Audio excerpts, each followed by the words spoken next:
Bang Bang. Move. Et merci d'accueillir notre invité suspect 95 dans le studio, s'il vous plaît.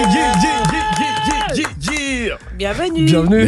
Merci, très content d'être là. Très content de t'avoir aussi avec nous. Ça fait plaisir. Pour ceux qui ne te connaissent pas, on va te représenter rapidement. Rappeur, chanteur aussi, hein. T'es pas que rappeur. Ouais, bon finalement en 2025, je trouve que tous les rappeurs même chantent. Donc, c'est vrai.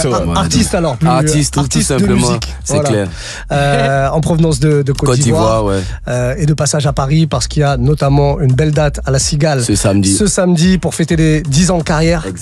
Exactement. Donc on a voulu marquer le coup avec ce spectacle là, donc c'est pour ça qu'on est là. Et je suis très content d'être aujourd'hui là chez Move, tout se passe bien. Bon, c'est cool, ça fait vraiment plaisir de t'avoir. On va reparler un petit peu de ton parcours parce que 10 ans de carrière, mine de rien, il a dû se passer plein de choses. Ah ouais, beaucoup. On va revenir un petit peu même en arrière. J'ai cru comprendre que toi, très jeune, t'étais un très bon élève. On peut dire ça. À l'école, c'était quoi? Il l'a dit de manière humble, on a compris que c'était le premier de la classe. Ouais, en quelque sorte, je me débrouillais pas mal. C'est vrai, c'était quoi ta matière de prédilection, vraiment ton truc? Français. Tout ce qui était français, donc l'écriture, l'écriture, tout ça, ça m'a toujours plu. Et bon, les maths, c'était vraiment accessoire. Moi, ce que j'aimais bien, c'était la physique. Chimie, ce genre de trucs. Mais t'étais chaud en maths quand même? Non, maths, calcul sec, non. Calcul sec. En fait, la physique, c'était beaucoup de formules, tu vois. Ouais. Moi, je connaissais les formules, j'appliquais comme il fallait appliquer. J'étais malin, quoi, c'est tout. Ça t'intéressait pas plus que ça? Esprit logique. Non, en vrai, moi, c'est vraiment écrire. Le français, tout ça, écrire les trucs, c'est ça qui me plaisait. Du coup, si t'avais pas fait de rap, qu'est-ce que t'aurais fait? Tu sais, à peu près vers quoi t'aurais pu t'orienter? J'étais parti pour être comptable. Ah ouais, carrément. Donc t'aimes pas trop les maths, mais tu voulais pas. Non, mais en fait, je t'avoue, à une période, j'ai continué les études juste pour faire plaisir aux parents. Donc j'étudiais la comptabilité comme ça. Donc si j'avais pas eu l'opportunité de faire la musique que je fais aujourd'hui, j'aurais été sûrement comptable. Ok, comment t'as réussi à les convaincre alors, à leur dire bon bah là c'est bon quoi, j'ai fait assez, maintenant j'aimerais faire ma passion quoi? Écoute, j'avais sorti un son à l'époque qui avait tourné en radio, j'avais fait le clip qui avait tourné en télé. Je me suis servi de ça pour leur dire, écoutez, voilà, aujourd'hui, les gens me reconnaissent dans la rue, les gens je fais des photos avec des gens, les gens valident. Je pense que c'est mieux que je me concentre à 100% dessus, vu que c'est ce que je veux faire, plutôt que d'être dans l'entre-deux. Vous savez que je veux pas devenir comptable. Je suis là juste parce que vous voulez que je sois comptable. Donc, j'ai fait une réunion de famille chez nous en Afrique. On fait des grandes réunions de famille. Il y avait mon père qui a organisé la réunion et on a dit que voilà, Emmanuel, il veut chanter. Donc, laissez-le chanter. Parce que là, c'est en train de venir. C'était en train de venir et eux-mêmes, ils voyaient, tu vois. Je passais à la télé chez nous, à l'époque, c'était quelque chose, tu vois. Et donc, le comptable le plus connu de Côte d'Ivoire. Donc direct, ils m'ont accordé le bénéfice du doute et je suis arrivé et je leur ai prouvé. Mais du coup, du temps où t'as ton clip qui passe en télé là, il s'est passé combien de temps avec le moment où tu débutes la musique? C'était rapide pour que ça explose ou bien ça a mis du temps? Tu sais, avant il y avait ce qu'on appelle l'underground. Il n'y a plus ça aujourd'hui. Tout le monde saute directement. Avec les réseaux et tout, c'est plus facile. Tu vois, ça n'existe plus. Mais à l'époque, moi, j'étais d'abord dans l'underground depuis le lycée. Et vraiment, j'ai vraiment fait l'underground. Tous les rappeurs ivoiriens que vous connaissez du rap ivoirien, on a tous fait l'underground ensemble. On se connaissait déjà dans ce monde-là avant d'arriver dans le vrai showbiz. D'accord. Et donc là, moi, j'ai commencé depuis la classe de seconde. J'étais déjà chaud, j'avais déjà des collaborations avec des gros artistes du pays, même j'étais encore au lycée quoi. Tu te rappelles des rappeurs que tu kiffais à l'époque? C'était des rappeurs français? Honnêtement, au lycée, moi j'étais beaucoup plus US. Moi j'étais au lycée, c'était la période We The Best, DJ Khaled, Ace Hood, tout ça. C'est vraiment, en France, on avait bien sûr Booba. Comme on avait Youss aussi. Youss, j'ai beaucoup écrit des phases B sur les prods de Youss. Beaucoup. Youssoufa, après Caris. Donc vraiment, le rap français, j'étais plus US que français. Ok. Et du coup, après, comment ça s'est passé pour toi? Parce que c'est vrai qu'on connaît bien le game, nous, ici, en France, tous jouent à Paris. Comment c'est en Côte d'Ivoire, déjà? Est-ce que tous jouent à Abidjan aussi. Tous jouent à Abidjan, voilà, c'est ça. Ouais, chez nous, en fait, pour te faire court, je t'explique. Moi, comment je commence? Quand j'étais au lycée, il y a une maison de production qui m'a approché. C'est là que ça a commencé. C'est une maison de production qui produisait un gros artiste coupé décalé à l'époque. Il s'appelait Baby Philippe. Donc, justement, ils m'ont approché, ils m'ont dit, ouais, on aime ce que tu fais et on veut te signer. Mais on va faire des petits tests, donc viens au studio avec Baby, tout ça, vous allez travailler. C'est comme ça qu'on commence, c'est comme ça que je fais les premières vraies séances studio. C'est comme ça que je commence à comprendre la différence entre un vrai morceau qui est censé sortir et ce que nous on faisait. À l'époque, nous on écrivait des 50 mesures sans refrain, tu vois. Juste pour rapper, pour découper la prod, quoi. Mais ça, en vrai, dans le showbiz, ça a aucune utilité. Tu peux pas tu peux pas te pousser comme ça. Et donc c'est là que j'ai commencé à apprendre comment ça se passe jusqu'à ce que lui et moi, Baby Philippe, on fasse un premier featuring qui s'appelait Au nom de quel amour, qui est sorti et ça a marqué mon entrée dans le vrai showbiz. C'est comme ça que ma carrière commence. Mais du coup, t'étais vraiment que dans le découpage parce que je sais que Baby Philippe, c'est vraiment beaucoup des sons. Ah non, j'étais que dans ça. Toi, t'étais que dans le découpage. Que dans ça. Parce que Baby Philippe, lui, c'est vraiment en mode, tu sais, c'est du coupé décalé. C'est du coupé décalé, c'est de la mélo. Voilà, et puis il est en même temps producteur. Donc, c'est vraiment lui qui m'a appris. Il t'a drivé vraiment pour, ok. Moi, ce que je sais faire, tu mets une instru, je te dépose 32 mesures, 50 mesures. Donc, lui, il nous a appris effectivement, ah non, mais il faut couper, il faut découpler. Il faut ça, Nous, les refrains, ça n'a aucune utilité pour nous. On est en round de freestyle, j'ai pas à faire de refrains, tu vois. Ouais. Donc, lui, il m'a appris, non, il faut que tu fasses des refrains comme ça, comme ça, comme ça. Et c'est lui qui c'est mon premier mentor dans l'industrie qui m'apprend à structurer une musique, les ponts, tout ça. Moi, je connaissais pas.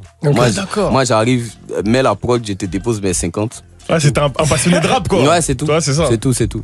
Le rap game en Côte d'Ivoire, vous appelez ça le rap ivoire. Ouais. C'est le rap, c'est notre showbiz. C'est comme ça on dit le rap ivoire. Et je t'ai entendu dire un truc, ou vu, je sais plus, dire quand je suis dans le pays, en Côte d'Ivoire, c'est comme un championnat, donc on est tous concurrents. Par contre, dès que je sors du pays, je représente le rap ivoire et c'est clair. On est tous ensemble. C'est la mentalité avant. C'est la mentalité. Est-ce que tout le monde a cette mentalité?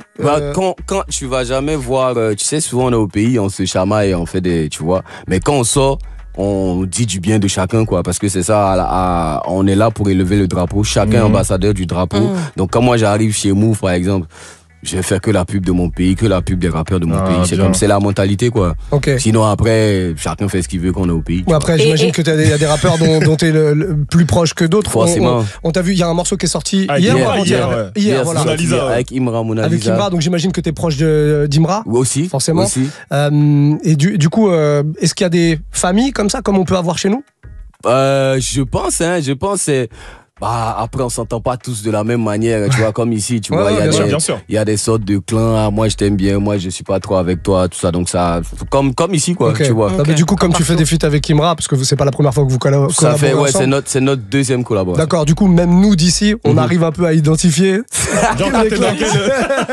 Tu vois ce que je veux dire? Mais comme je le répète, quand on sort du pays, on est tous ensemble. C'est super, ça, par contre, ça c'est beau, c'est une bonne mentale. Mais moi j'ai une question, tu vois, le rap ivoire là, comme on parlait, tu sais, on en entend parler, ça fait 2-3 ans vraiment sur les réseaux, on voit, tu vois, on voit vraiment le truc. C'est que ça existait déjà avant. C'est ce que je m'apprêtais à te dire. Voilà, ça existait déjà bien avant moi, je sais, mais on en entend parler ici en France vraiment depuis 2-3 ans, ça commence à être intense.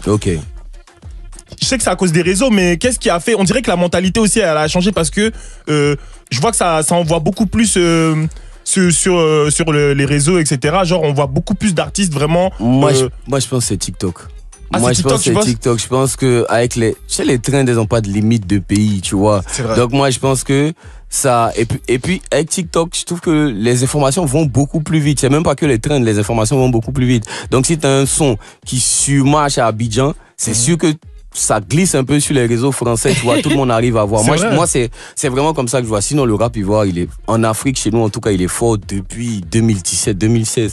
Tu as vu, avec Kif Nobi à l'époque, je me rappelle, c'était à longtemps. Donc, c'est vraiment, si c'est depuis 3 ans que vous en entendez parler ici, on est content. Bien sûr, on est content que ça s'exporte. Mais on est en retard, quoi. Ouais. Si je peux me le permettre. Si je peux me le permettre. Tu peux tout te permettre.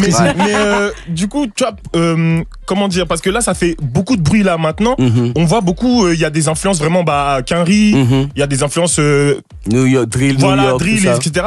Est-ce qu'il y avait les OG vraiment du rap ivoire, genre, c'est-à-dire que est-ce qu'il y avait des rappeurs sur lesquels vous êtes inspirés mais qui viennent de chez vous vraiment? En vrai, je pense que la couleur a tellement évolué. Au début, il y avait un groupe de rap chez nous qui s'appelait M.A.M. M.A.M, Mousse, The Boss Player, il y avait avant eux Stizo et Almighty, mais je dirais pas vraiment qu'on s'en est principalement inspiré parce que nous, je pense que ça a commencé à péter quand on a assumé notre accent, on a assumé notre argot, on a assumé notre nouchi, quand on a commencé à assumer ça, je pense qu'on a fait prendre une autre tournure au rap ivoire. Je pense, moi c'est comme ça que je vois. Sinon, plus de gens se sont identifiés à vous. Bien sûr, parce qu'on... Ils essayaient pas de s'adapter en fait, j'ai remarqué. Exactement. Je pense qu'il y a une période... Exactement. Il y a une période du rap ivoirien où on essayait de s'adapter. Ouais. On essayait de s'adapter. Même quand un artiste ivoirien fait une collaboration avec un rappeur français, tu sens qu'il y a une volonté de faire passer Mais maintenant, on fait plus ça. Honnêtement, toutes les collaborations que vous allez voir, chacun reste dans son univers. Par exemple, toutes les collabs que j'ai fait, je cherche même pas. J'ai fait mon feat avec Caris sur mon album précédent. J'ai pas cherché à faire plaisir au public français. Non, ça, surtout qu'en plus, lui, à mon avis, c'est ce qu'il était venu chercher. Bien sûr. Non, mais bien, tu sais, au pays, souvent les gens, les grands producteurs, ils nous disent non, mais vous là, vous allez pas vous exporter, on comprend pas ce que vous dites. Parce que j'avoue, les gens disent ils comprennent pas ce qu'on dit. Quand on parle avec notre accent, tout le monde comprend pas. Mais dans l'afrobeat, on comprend pas forcément. Merci. Plus, tu vois, c'est la réponse. C'est exactement la réponse que je donne. Je dis mais les Nigériens, vous comprenez pas non plus. Mais c'est ça. Même je suis sur les anglophones du UK, ils comprennent pas ce que les Nigériens disent. Mais même les Français, il y en a pas de 1000 qui parlent anglais couramment et rien que les sons américains, on les comprend pas, tu vois. Donc c'est la vibe, non? Oui, c'est la vibe, bien sûr. Donc laissez-nous parler notre langue. Laissez-les, bordel. Tu parlais de TikTok tout à l'heure. Est-ce que toi, est-ce que toi, t'es consommateur de TikTok? Oui. J'essaie de réduire parce que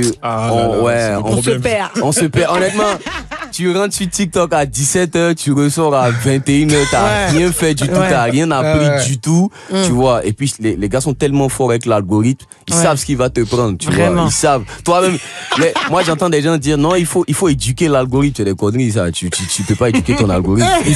Il sait ce que tu aimes, tu vois, ce que tu aimes en secret. Oui, ce que tu as honte de regarder devant les gens, il sait, tu vois. Donc. Et du coup, c'est quoi qui te propose, toi?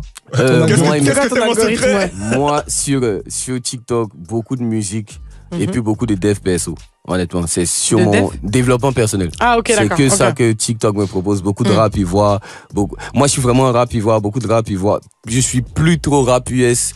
De ces dernières années, en tout cas, j'ai laissé tomber. Je suis rap ivoire, un peu de rap FR, mais vraiment la musique de chez nous, quoi, et puis la musique africaine. Ok. Et dans le développement personnel, c'est quoi qui te plaît?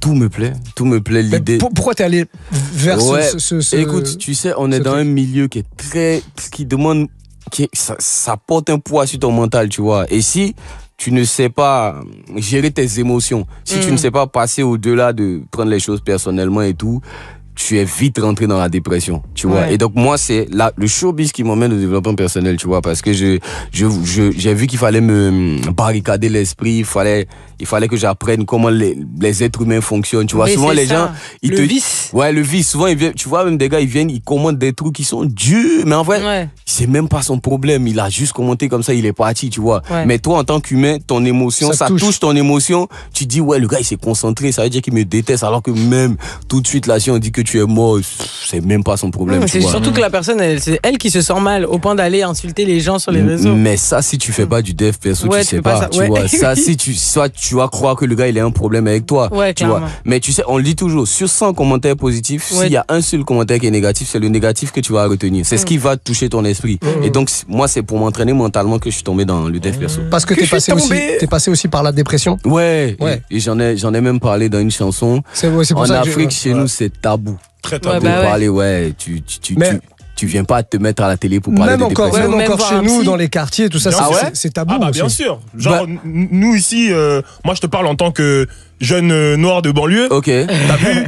Si après là, ça commence à évoluer. Mais quand même. Bah oui, parce qu'il y en a plein qui en parlent du coup. Tu vois, comme toi t'en as parlé. Justement. Mais avant ça, c'est en mode, si tu dis ça, on va dire que c'est un truc de blanc. Ah, on peut le dire comme ça. Ah oui. Non mais c'est ça. Écoute, j'ai failli dire ça, mais je me suis dit, je suis chez nous, faut pas que on me chasse. Tu peux dire non, mais c'est la vérité, tu vois. Mais pour ça, c'est une connerie pour moi, tu vois. Mais c'est que après qu'on réalise. Clairement, moi, nous des réseaux, de ce qu'on voit de chez nous en Occident, c'est beaucoup plus démocratisé de parler de dépression, de santé mentale. Mais chez nous déjà en Afrique, il y a une phrase qui dit garçon ne pleure pas. C'est-à-dire que un homme, déjà toi, tu peux pas venir te mettre sur internet dire que je me sens pas.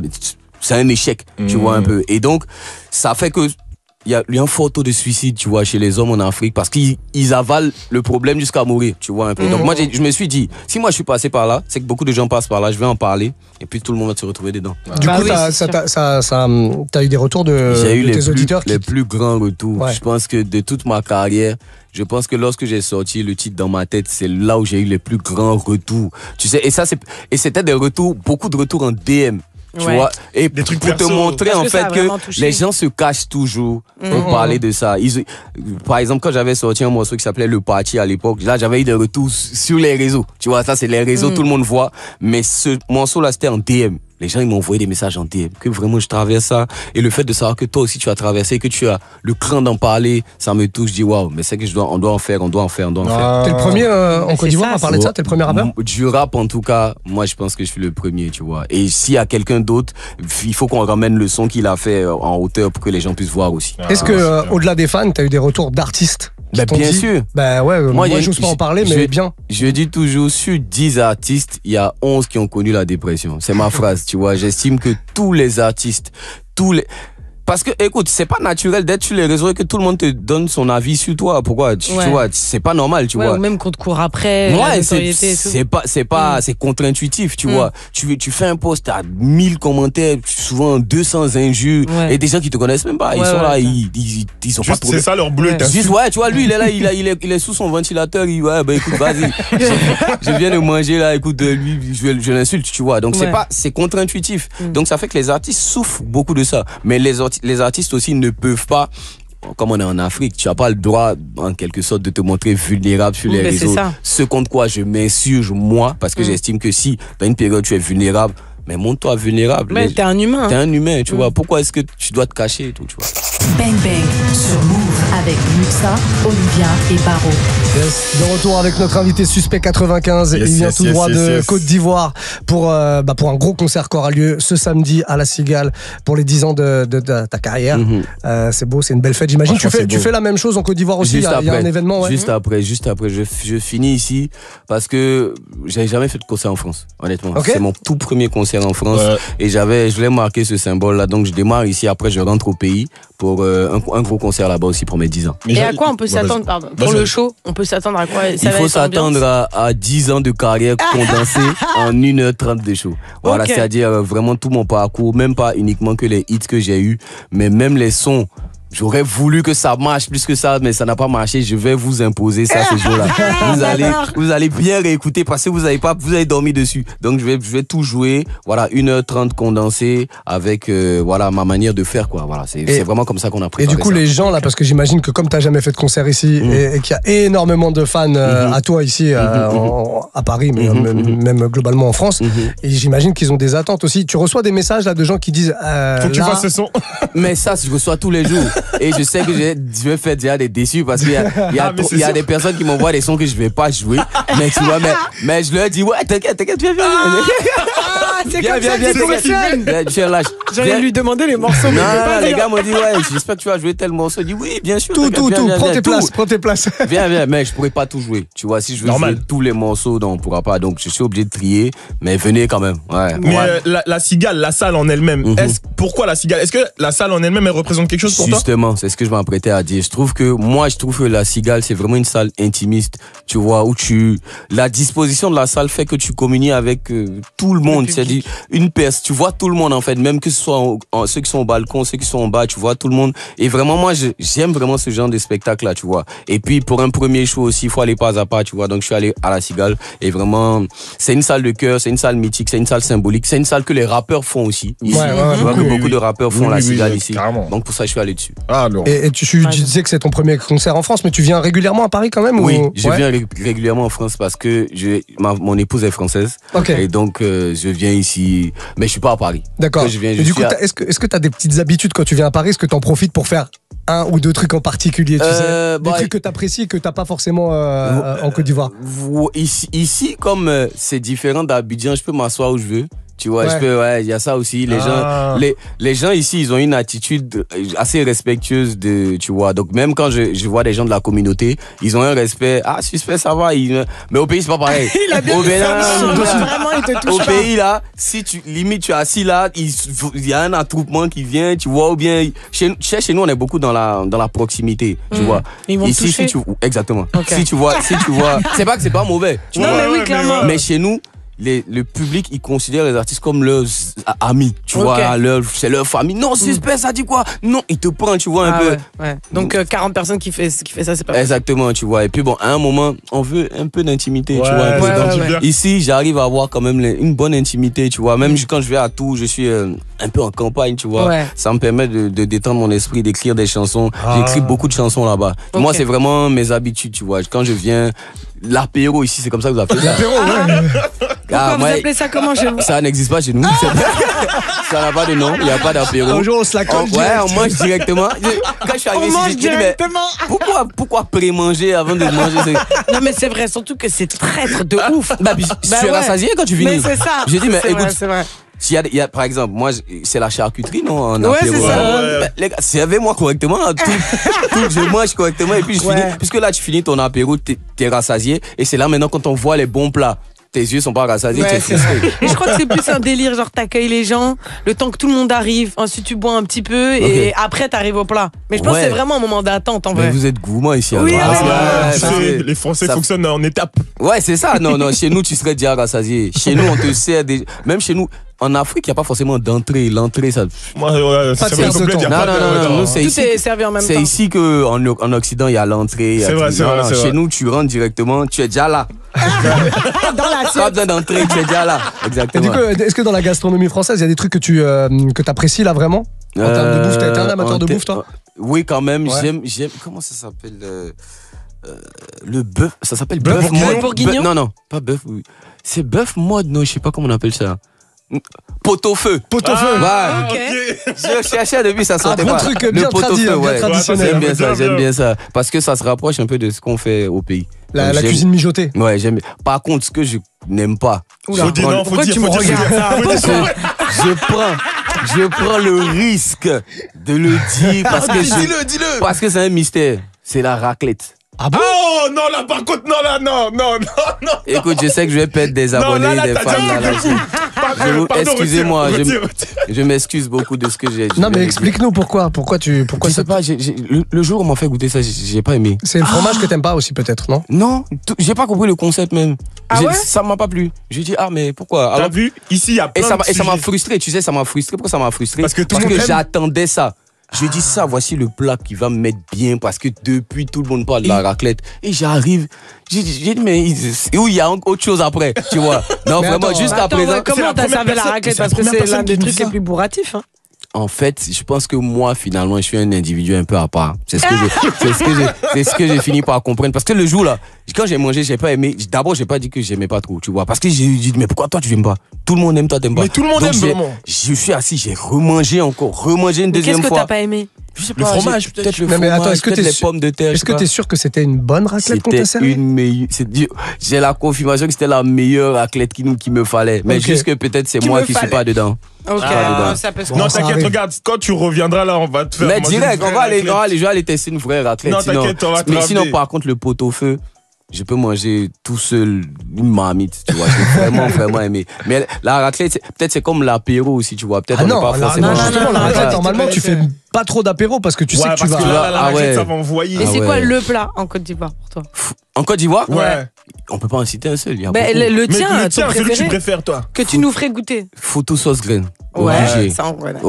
Je suis pas sûr pour toi, mais photo sauce graine, c'est le plat. Non, mais tu sais qu'il y a une espèce de mode autour du foutou. Il y a un mec qui fait le foutou chez lui, en fait, et il te le. Non, mais il y a même des restaurants, en fait. Il y a un restaurant, je vais dire le blaze, ça s'appelle Affolé. Ok.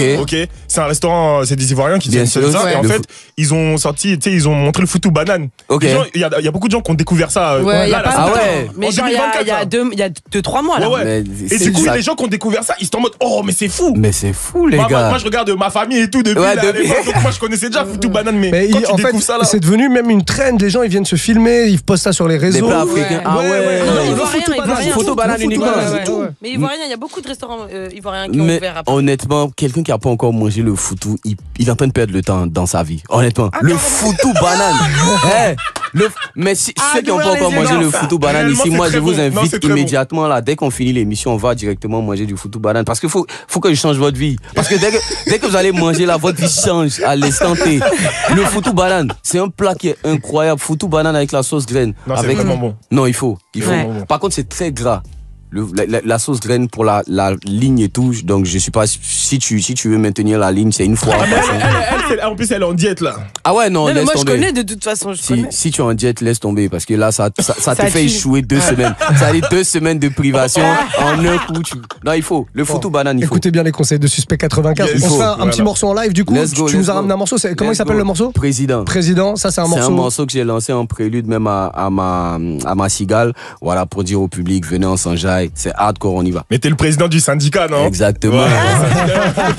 On y va comme ça. Suspect 95 est notre invité pour quelques minutes encore. Et on se fait un petit peu de live. Voici Président sur Move en live. Tous les jours, Bang Bang sur Move. Le Nitkala, c'est le meilleur. Message à tous les syndicalistes dans le monde. Si tu es en train de dormir, réveille-toi. Si tu es en train de manger, verse ton assiette. On a rendez-vous le 1er mars à la Cigale pour la célébration de nos 10 ans de carrière. Pow! Syndicalistes en force, je reprends les rênes et allez au goût. 1er mars, je casse la Cigale, ensuite je job pour casser le dos. Tu discutes, on dit c'est 2000, faut donner au go. Point. Pour les femmes sont nos mamans, ta maman danse au yogi, même au dos. Tu n'as rien pour les fêtes et tu espères sur Saint-Valentin. C'est comme si à l'examen tu es absent, candidat approché tu viens t'arrêter. Y a des choses arrêtées si vous voulez pas que ça dégénère. Tu sais que c'est pas une vidéo de fesses, pourquoi tu m'envoies en éphémère? Zone 4, j'roule, j'branche une togolaise. Elle me parle de son loyer, je dis descends avant que je m'énerve. Oh, 4 heures je me lève et je sors de mes rêves. Je pense à de quoi je suis capable et des fois ça me stresse moi-même. J'ai même prénom que Macron, j'ai ma frontabre comme ado. C'est pas président qu'elle a là, 2025 qui m'est beau. On a tous connu le ado solution. Moi mon slogan c'est suspect complication. Je t'explique mon mandat si tu as ton gars, que tu costards avec pointeur. Si la PLC c'est ta trappe, tu es en état d'arrestation. On doit dresser la nation, y a trop de tests. Interdiction de porter perruque sur le territoire si t'as pas BTS. Je viens de lancer ma campagne, élection ça là on gagne. Que la force nous accompagne, on célébrait ça dans champagne. Ma bouche est sale mais c'est pas ma faute, c'est un don. Donc levez les mains s'il vous plaît, ceux qui n'ont pas encore reçu le main con.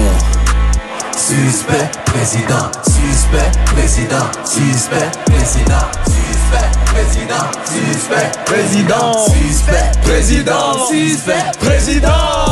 Allez, chez Move la famille, meilleure émission, Suspect 95 dans Bang Bang. En live, 17h51 minutes. Merci beaucoup d'être passé nous voir. On rappelle que si vous voulez plus de Suspect 95, bah ça se passera en live à la Cigale pour les 10 ans de carrière. Ce samedi, allez-y. Et je vous invite tous. Avec grand plaisir. Je suis venu avec vos invitations. Donc, ce samedi, prenez le temps, viens, on s'enjaille ensemble. Après, on va manger du foutou. Juste après. Juste après. Faisons ça. On va faire ça. Merci beaucoup d'être passé nous voir. Suspect 95. Allez streamer tous les sons et allez le voir en live à la Cigale à Paris si vous êtes dans le coin, les amis.